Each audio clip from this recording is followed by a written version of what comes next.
Alright, so this story is going to be about the two little girls that you just saw in that video, and nothing in the world could ever make you or I, or I'm pretty sure any other person in this world, believe that those two little girls deserved the fate that they were dealt.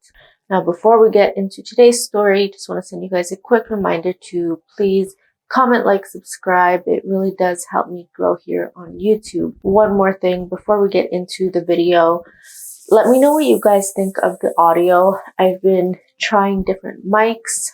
It sounds different when I go on my computer versus the camera, and then when it's finally posted on YouTube. So I'm kind of having a little bit of a dilemma here, trying to figure out what the best situation is. So if you guys have any microphone suggestions, leave them in the comments below and I'll definitely take a look. Now, today we're going to talk about a case that is extremely disturbing, and it will definitely trigger you, especially if you've gone through any sort of domestic abuse, emotional abuse, physical abuse. And if you have children as well, it could be very, very much triggering. So with that, consider that your fair warning. If this is not for you, then, just click out and join me on the next video. Now, like I was saying, this case is quite disturbing. It's very unsettling and so unbelievable that the culprit of this story is actually being referred to as the Chris Watts of Spain. This was such a shocking and upsetting case to the people of Spain that it actually triggered protests across the country, followed by an international manhunt. And if you don't already know, the story today is going to be about a man named Tomas Gimeno and how he murdered his two young daughters in an act of revenge against his ex-wife. So this story takes us to Santa Cruz, which is a city on the island of Tenerife, which is in the Canary Islands, which belong to Spain. However, they're not quite located next to Spain. They're actually located just off the coast of Morocco, so further down from Spain, just off the coast on the left of Morocco. Now, it is known to be quite a beautiful destination. They have stunning beaches, a lot of volcanoes, and it's a very much a popular tourist destination because they get quite a lot of sunshine year round. So Tomas was born on October 31st, 1983.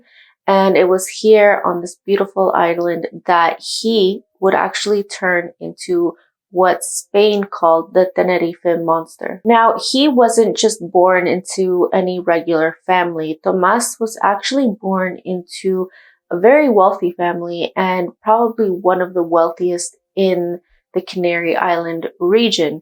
And he also had two older sisters, which would make him the baby of the family. His family actually owned several banana and cacti farms. And in addition to this, they also owned a majority of the country clubs on the island. So as you can imagine, growing up with a lot of wealth, this gave the entire family a lot of privileges and advantages in life. And his two sisters, Monica and Maria, they definitely took advantage of the position they were given in life to, create really great lives for themselves, to build a foundation and to move up and to continue on their family legacy. Monica ended up becoming a lawyer, and Maria was working at Cajamar as a director, which is actually a sort of credit union company. However, when it came to Tomas and being the youngest of the family, he did not take advantage of these privileges that he had. In fact, he actually went in the opposite directions of his sisters, whereas they were becoming great successful people, he actually ended up becoming quite a bit of a problem for himself and his family. And many of those who were around him ended up giving him the kind of nickname, a trust fund baby. So apparently by the time he was 37, and this was in 2021, he had never worked a single day in his life. He much preferred a life of leisure, spending time at his family country clubs, racing go-karts, sailing, spending money, partying with his rich friends, traveling, just basically doing anything except being an actual human adult. However, it wasn't all bad, and he did end up meeting some great people along the way, including a woman named Beatrice Zimmerman. Now, they actually ended up meeting when they were teenagers, and Beatrice was also from a very wealthy family on the island. She was described as being absolutely stunning, beautiful,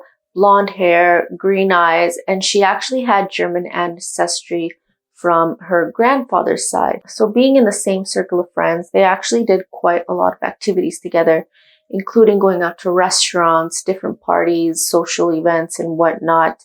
And in 2003, when Tomas was 20 and Beatrice was 18, they decided to take their friendship to the next level. And that's when they officially started dating and, really got together. So as they were getting older, Beatrice decided to do the responsible thing. She also decided to do the same thing that Tomas's sisters did and started building a life for her. And she tried to encourage Tomas to do the same thing, to take his life a little bit more seriously and to, start preparing for the future. But it's said, unfortunately, Tomas absolutely refused. He didn't want to hear it. He didn't want anything to do with that sort of lifestyle. Instead, he actually chose to just use his family's wealth for fun and just partying in general. So much so that instead of just calling him a trust fund, people, and including his family, started calling him a spoiled brat. Now, this behavior was highlighted even more so when he actually attempted to make somewhat of a career out of one of his hobbies, and that particular hobby was actually racing go-karts. Although his career didn't amount to anything, a lot of people claim that it was mainly because of his attitude. So while he was decent at racing, a lot of people that knew him from that scene, including his rivals, would describe him as a sore loser and an even worse winner. So whenever he would win a race, a lot of people said that he was seen celebrating, but also kind of like causing a scene and swearing at his rival and humiliating them, trying to make them feel like they were not any good at this because he had won. And when he lost, he would be seen doing kind of the same thing, just in a much more worse way and throwing tantrums, basically being a baby about it. However, when you ask his friends, those closest to him, they had nothing but positive things to say, including that he was extremely energetic, extroverted, and driven. So it was only a matter of time before this kind of excessive behavior escalated and then translated into his relationship with Beatrice. So because he was partying quite a lot and using a lot of illegal substances and drinking to excess and partying all the time, unfortunately, it led to infidelity on his part when it came to his relationship with Beatrice. She suspected that he was cheating, but if you've ever been in this sort of toxic relationship, it's not the easiest thing to, just go about and leave the relationship. It usually goes in a vicious cycle where, one person does something wrong, the other person wants to leave, but then the original person that did something wrong, they apologize, they say they'll change, they'll never do it again, and then, the other person tends to look at the best in their partner and decides to give them another chance, and usually they end up staying, and then the cycle repeats itself. And sadly, that was the cycle that Beatrice and Tomas were stuck in, until it started to escalate even further, and Tomas started showing his jealousy quite a bit.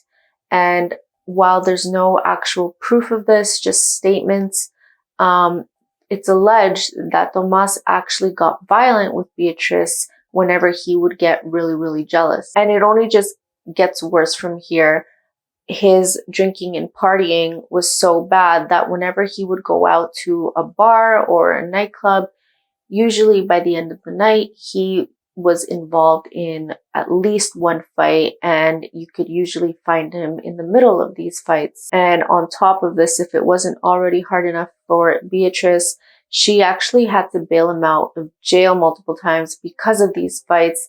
And it was also discovered that Tomas was involved in several thefts. However, through all of this, Beatrice stayed in the relationship simply because she loved him. So on March 14th, 2015, the couple actually welcomed their first baby, a little girl named Olivia. And once she was born, they actually moved away from the city and closer to the countryside towards a finca. And a finca is more like a country home. I'll put a picture here so you guys can see. So they moved into this beautiful finca near a small town called Igueste. Then 3 years later, on August 12, 2018, they actually welcomed their second baby. And this time it was a little boy. However, the baby ended up dying during birth or during labor. It's not quite clear, but he did end up dying.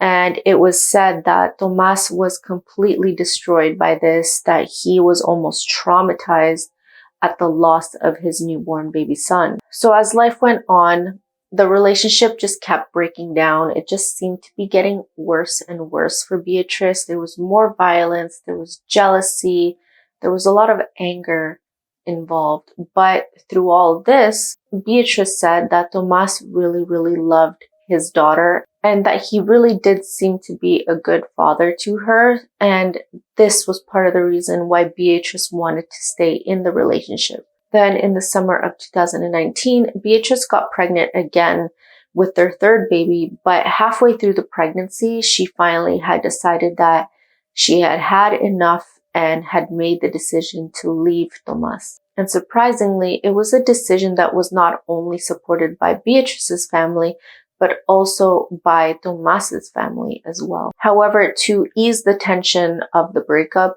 she promised Tomas that he would always remain a fundamental part of their children's lives. After all, he was the father of both these little girls, and when it came to them, he was never violent towards them, he never hurt them, and he just really seemed to love them. So Beatrice wanted to make sure that the girls had their father in their lives as they grew up. And this ended up being a promise that she did keep. But I'm sure looking back, she probably wishes that she hadn't. And then on February 20th of 2020, the couple welcomed their third child, their second living child, which was another little girl, and they decided to name her Anna. And just like Olivia, Tomas loved her endlessly. He was a very devoted father to her. And the two little girls really seemed to have brought him so much happiness. Now, both girls were said to have gotten along very, very well. Since Olivia was a little bit older than Anna, a lot of people thought that there might have been some jealousy because she would no longer be the baby of the family. But it said that both these girls got along so well. They really, really loved each other. And Olivia was often kind of, seen as the bigger sister, where she would take care of her baby sister and constantly hold her and feed her, just being very protective of her new baby sister. So as time passes and the couple is separated, Tomas starts dating again. And now he's dating a German woman who was actually the director of one of the German private schools where Olivia was attending. This relationship was said to have not affected his relationship with either of the girls based on what everyone surrounding the family had said. Everyone just continued to speak very highly of him when it came to his daughters, which was very shocking when we'll go into the video later on, but it was very shocking to everyone of what he was actually capable of because he had seemed like such a loving father. There were absolutely no red flags when it came to his relationship with those two little girls. Then in the summer of 2020, Beatrice actually started dating someone new, and this was actually the beginning of a very big downward spiral for everyone. Beatrice started dating a much older man, and he was from Belgium. He was 26 years older than her. He was a businessman. He was very successful, and his name was Eric Dom. And as you can imagine, Tomas did not like this whatsoever. This did not sit well with him. He made it very clear to Beatrice that he was not happy with this arrangement, especially when Beatrice moved in with him. It seems like Beatrice moved in with Eric rather quickly, and so Tomas just completely lost it. He actually started throwing accusations left and right, claiming without any proof whatsoever that Eric was abusive towards his two daughters. And based on what his friends said, he went around telling them that he didn't want some old creepy dude raising his 2 little girls. And on top of this, he just started harassing Beatrice by texting her. He would call her every single name you could possibly imagine, just harassing her, letting her know that he was absolutely not happy with this arrangement. And then on August 30th of 2020, things escalated once again. So I've seen 2 reports of what happened, and I'll explain the second one, but this one here that I'm going to talk about first seems to be the more likely scenario. So there was a night where Eric wanted to do something nice for Beatrice, and so he decided to take Beatrice and the 2 little girls out for a fancy dinner. So as they were driving, Beatrice was quick to notice that there was a car following them. And of course, it ended up being Tomas. So they didn't stop the car. They continued on their way to the restaurant.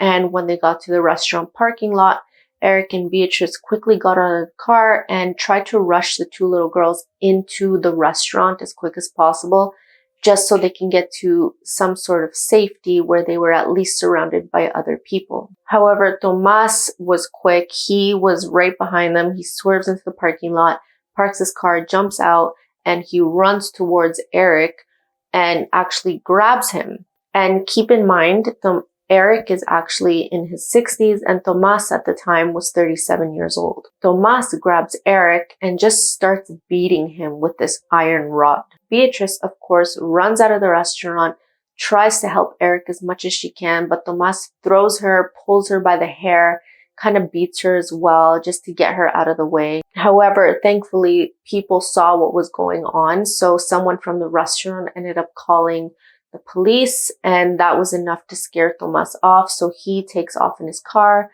Unfortunately, by the time the police arrived, he was long gone. Eric obviously had to go to the hospital for treatment. He was okay, thankfully. And because, again, Beatrice didn't want to remove Tomas from the lives of her daughters with him, she and Eric both declined to press any sort of charges. Now, the other report that I came across about this specific incident told it as Tomas actually confronting Eric at a nightclub where he was with Beatrice, and that's where they got into an altercation. So I've seen both of these stories, but the main point is that they did get into a form of altercation. I'm just not entirely positive about which one it was. So now we fast forward to December 2020, and Tomas actually calls Beatrice and starts screaming at her on the phone, calling her a bunch of names again, almost threatening her this time. So much so to the point that Beatrice felt like, okay, like he had crossed the line at this point, and she felt like she needed to go to the police. So she hangs up the phone, drives herself to the police station with the intent of filing for a restraining order. However, when she gets there, she has a change of heart and tells the police officer there at the desk that was helping her that she doesn't want to do this anymore, that she's changed her mind. However, the police officer was really trying to get her to do it because she said based on the previous history that Tomas has with violence, and jealousy and all of these problems, it would be almost guaranteed that Beatrice would get this restraining order. However, she still didn't want to do this, so she agreed, based on the advice of the police, that the police would do wellness call checkups at Beatrice's house once a week. Now, surprisingly, all winter was actually very quiet. Tomas had left her alone for what she thought would be the future. Beatrice had actually regained a lot of confidence during this time, and she finally felt like this tumultuous time had been over. So much so that in March of 2021, she actually told the police when they had called that she no longer needed these wellness checkups because things had improved. Then things took a drastic turn in April of 2021. With a lot of odd behavior coming from Tomas. So on April 27th, Tomas calls Beatrice and tells her that he would like to spend the day with his daughters. So Beatrice, seeing nothing wrong, the past behavior has been good for the past few months, she agrees. on one condition, that he please bring them back to their home by 9 p.m. that night. Tomas agrees, and so around noon, he goes to Beatrice's house to pick up both of the girls. So he takes Olivia to the German school where his new girlfriend was working. He drops her off for 1 p.m. and was scheduled to pick her up by 5 p.m. During that 1 to 5 p.m. window, he actually went to go meet his father and went for a walk with him and his youngest daughter, Anna. Then at 5 p.m., he returns back to the school and picks up Olivia. But before leaving, he actually went to his girlfriend's office. When he gets there, he gives her a package, and I've seen different reports on this, but from what it looks like, he gives her a pencil case that was sealed with tape. He tells her to absolutely not open it, don't look at it until at least 11 p.m. that night. However, his girlfriend had a weird feeling about this, and so she says okay, but Tomas ends up leaving shortly after he went into her office, and then around 5:20 p.m.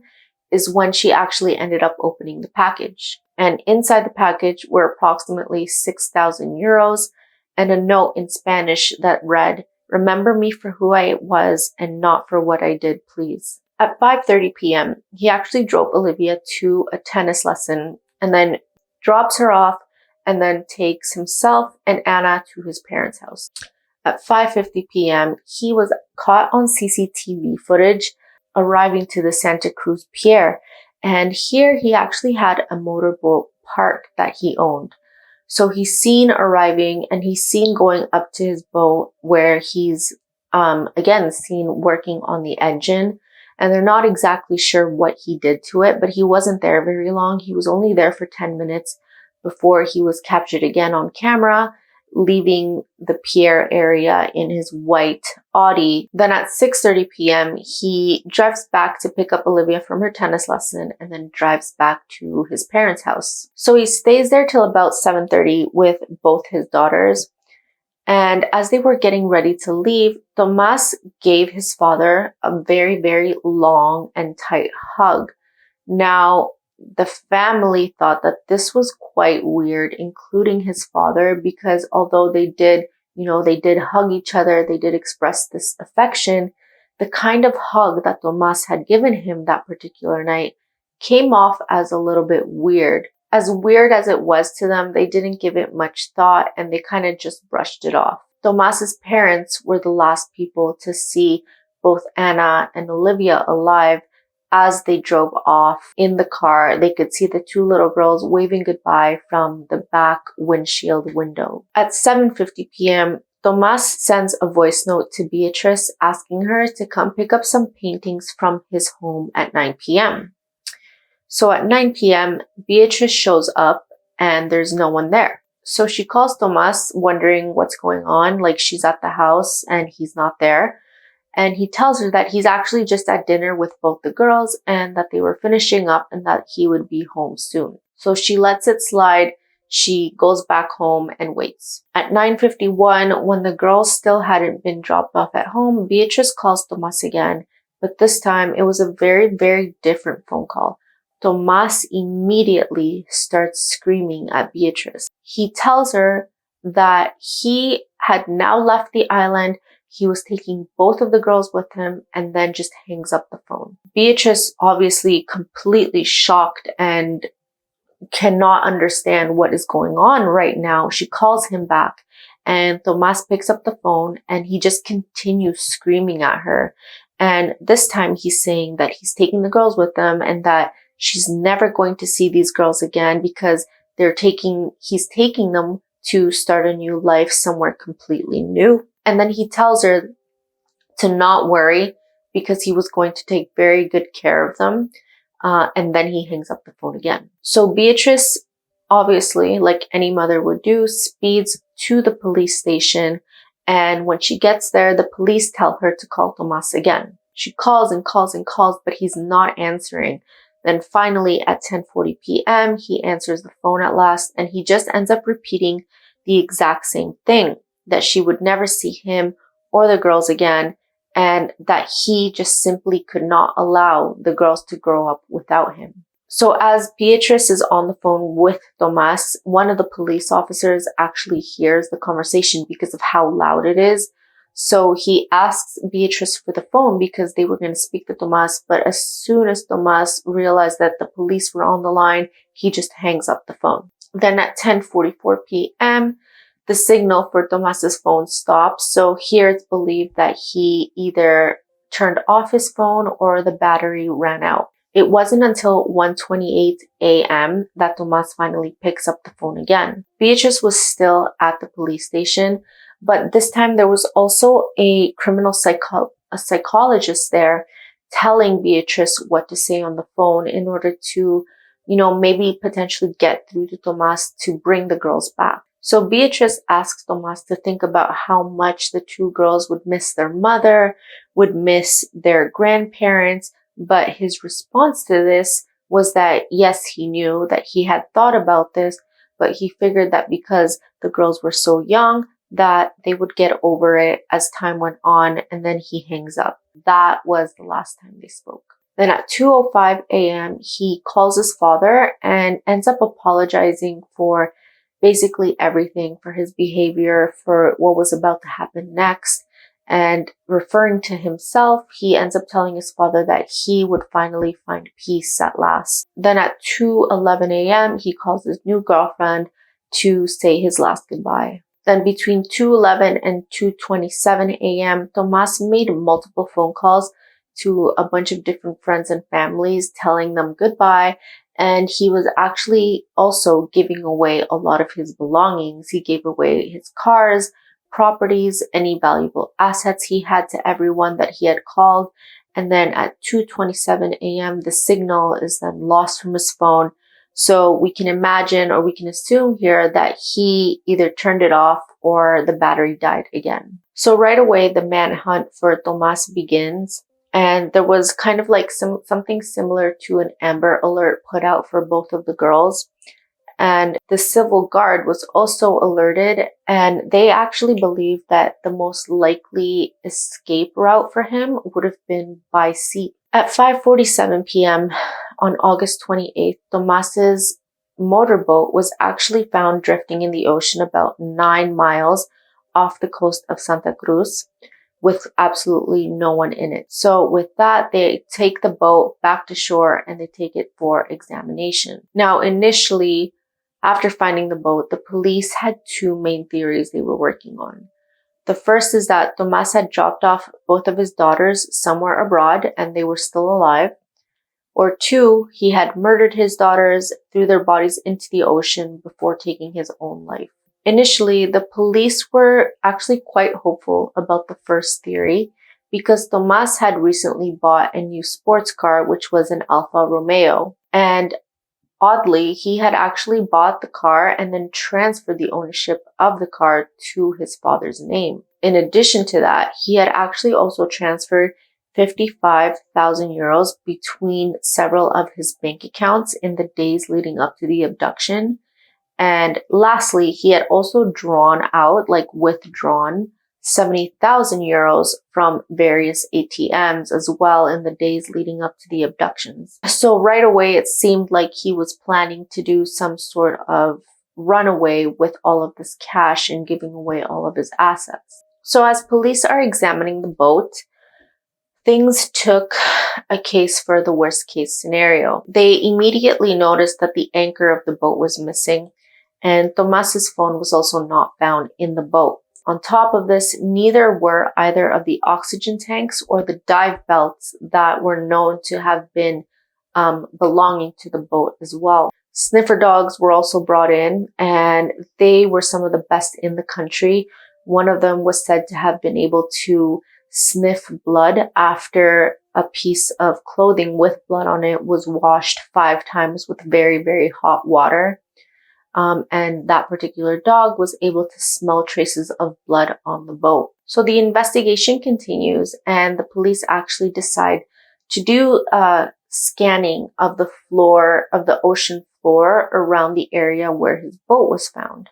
However, this would not be as easy as it would normally be because of the environment of the Canary Islands. So like I said at the beginning of the video, there's a lot of volcanoes in the area, and the bottom of the sea is filled with a lot of volcanic residue and just a volcanic environment that creates a lot of steepness and a lot of very sudden drops in the ocean. So with that being the case, mainland Spain actually had to send a very specialized ship that had very strong sonar technology. And they also sent an ROV called Lyropis to help with the investigation. But because the ship was coming from mainland Spain down to the Canary Islands next to Morocco, the ship didn't arrive until May 29th. So the plan was to scan from the last place that the cell phone reception's last ping, Tomas' cell phone, in correlation to where his boat was found as well. And from there, they would extend 500 meters out in a radius search area. But like I said earlier, there were a lot of problems with the volcanic seafloor. There were so many crevices. There was a lot of slopes. And overall, it was just a very dangerous environment for people to be in. It took about a week, but on June 7th, there was an oxygen tank and a duvet cover that were found in the ocean, and they were confirmed to belong to Tomas. Then on June 10th, the absolute worst case scenario was confirmed. The ROV actually came across a boat anchor with 2 gym bags attached to it. It was resting on a slope about 888 meters deep, which is approximately 2,900 feet deep into the ocean. One of the bags was ripped open, but one of them was still sealed shut. So immediately the ship starts making plans to retrieve the anchor. And once they are able to bring the anchor and the 2 bags onto the boat, they notice that there's nothing in the bag that is ripped open, but there was something heavier in the other bag. So they open the gym bag, and unfortunately, inside the bag was the body of a small female child. She was wrapped in a towel and then stuffed in a plastic bag. And the body had actually gone into a slow state of decomposition thanks to the cold temperatures that deep into the ocean. It had slowed down a lot of the decomposition. And so with fingerprints, they were actually able to confirm that the body was that of 6-year-old Olivia. Upon examination of her body, they determined that she died from a pulmonary edema, which usually happens in heart attacks, but can also result from violent asphyxiation as well. They also discovered small lacerations around her mouth and her nostrils as well. So this led the coroner to determine that she had likely been smothered to death with a pillow. Investigators were convinced that Anna had actually met the same fate, but without a body to confirm, they were not able to 100% say that she suffered the same way that Olivia had. And sadly, Anna's body to this date has not been found. Then on July 1st of 2021, the search for Anna and Tomas's bodies was called off. The investigators no longer believed that it would be possible to find either of their bodies. And if they hadn't found them by then, they definitely wouldn't find them in the future. And it also could have been very likely that their bodies could have sank much, much further than Olivia's body was. So I'm sure a lot of you are wondering what happened, what exactly led up to the unthinkable here. Well, luckily, investigators were able to trace a majority of Tomas's footsteps thanks to CCTV footage and pings from his cell phone. This is exactly what they were able to reconstruct. When he was caught going to the pier earlier that day, it was determined that he was just double checking the engine to make sure that the boat was in good working condition. Based on his elaborate plan, it was necessary for him to make sure that the boat was working. After leaving his parents' house with both his daughters, he drove about 14 kilometers to his finca in Igueste in approximately 6 minutes. Now, this meant that he had to be driving at very, very high speeds, almost like a maniac, to get there in just 6 minutes. Neighbors of Tomas did confirm that he was at his home around 8 p.m. And the way they were able to confirm this was because they heard Olivia calling out for her father around 8 p.m. And it's here at his home, somewhere between 8 and 9 p.m., that investigators believe Tomas smothered both of his daughters. A little after 9 p.m., Tomas's car was actually caught at his parents' house. However, this time he didn't go inside. He didn't tell anyone that he was there. It's believed that he had actually gone to the house to drop off his dog. And that's because later on that night, Tomas's father woke up because he heard something. And so he looks out into the yard and then he sees Tomas's dog just wandering around in the backyard by himself. Then his father goes downstairs and then he finds 2 debit cards with sticky notes on them that actually had the PIN for each of the cards written on them. And next to that, he actually found the keys to Tomas's new sports car, the Alfa Romeo that he had bought a few months ago, and the one that he had transferred into his father's name. The sports car would later be found next to a property owned by his father, approximately 71 kilometers away from Santa Cruz. And it was discovered that it was actually parked there on April 27th, giving more life to the idea that Tomas had been planning this for a long period of time. Then at 9:27 p.m., he's then seen again arriving to the pier in his white Audi. The cameras captured him making 3 trips from his car to his boat at the pier.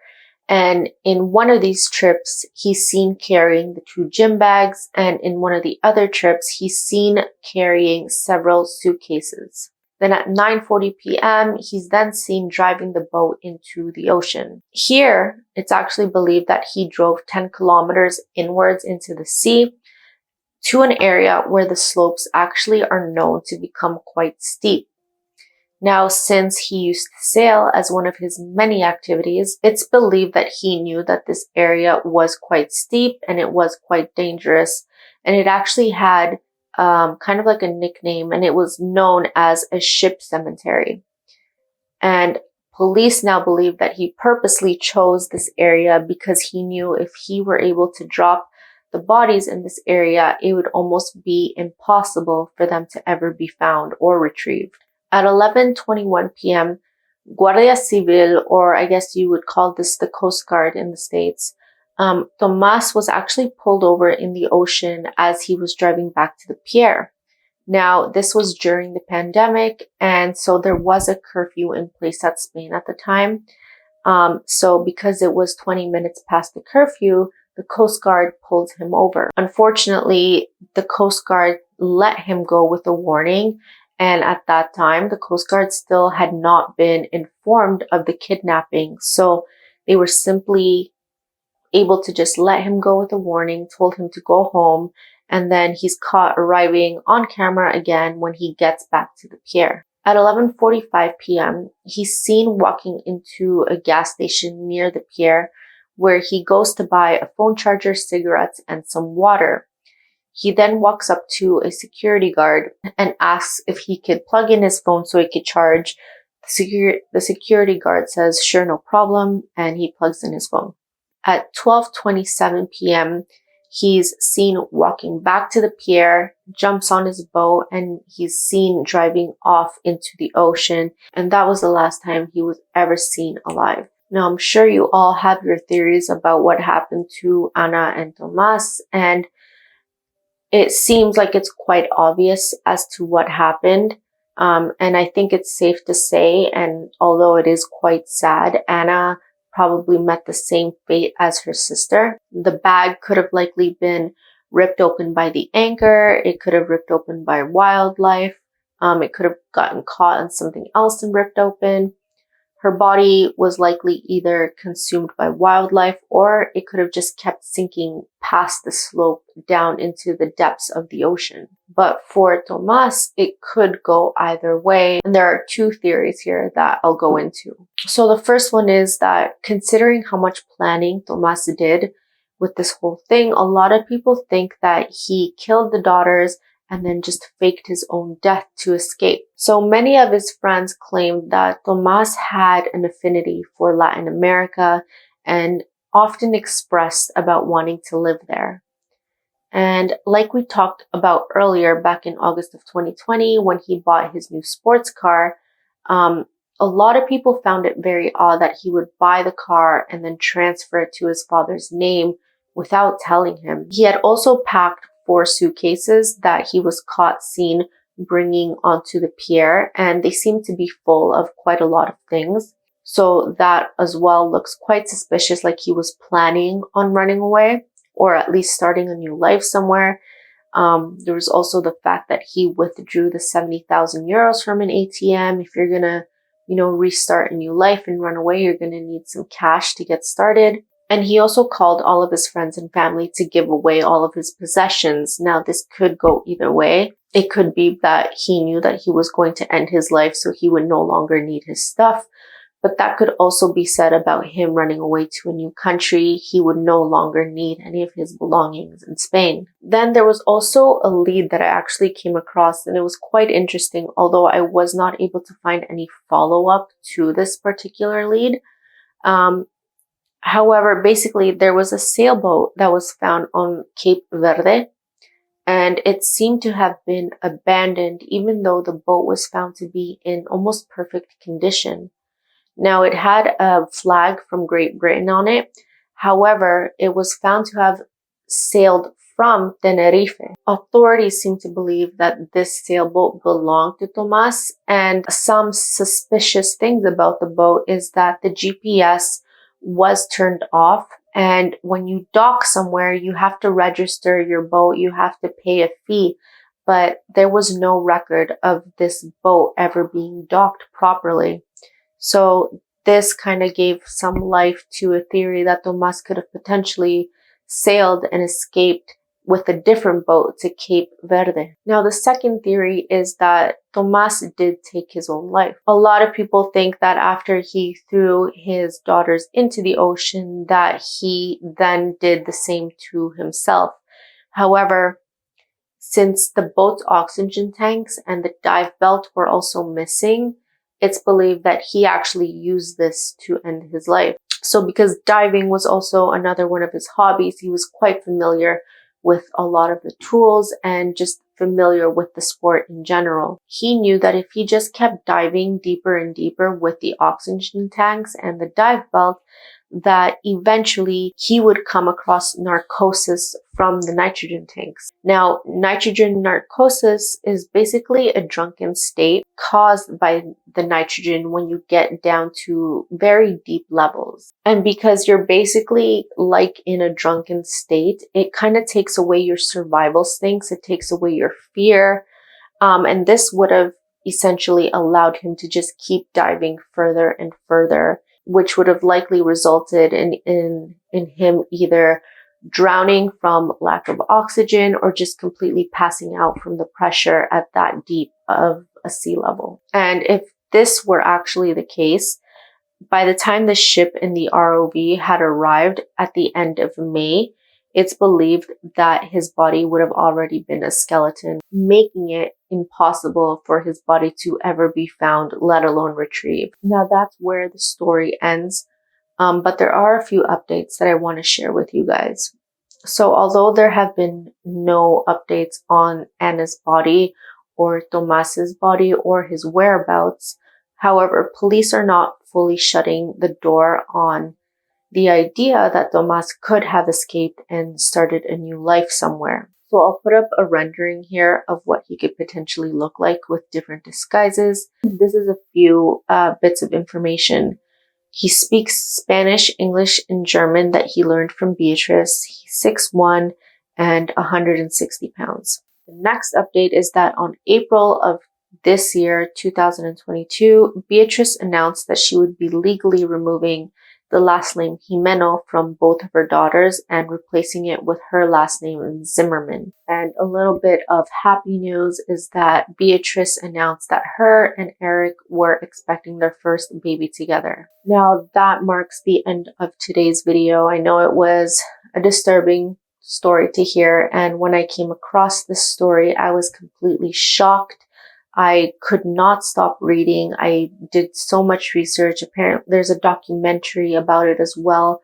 Although it is in Spanish, you would have to add subtitles to watch it. But it was just such a disturbing and awful case that I just felt like I had to make a video on it. So let me know what you guys think about the potential theories. Do you think Tomas took his own life? Do you think he managed to escape and is living somewhere in Latin America, or if he's in Cape Verde? Let me know what you guys think. And if you have any other case suggestions, or even just comments about today's video, leave them below. I'll definitely take a look. And I will see you guys in the next video.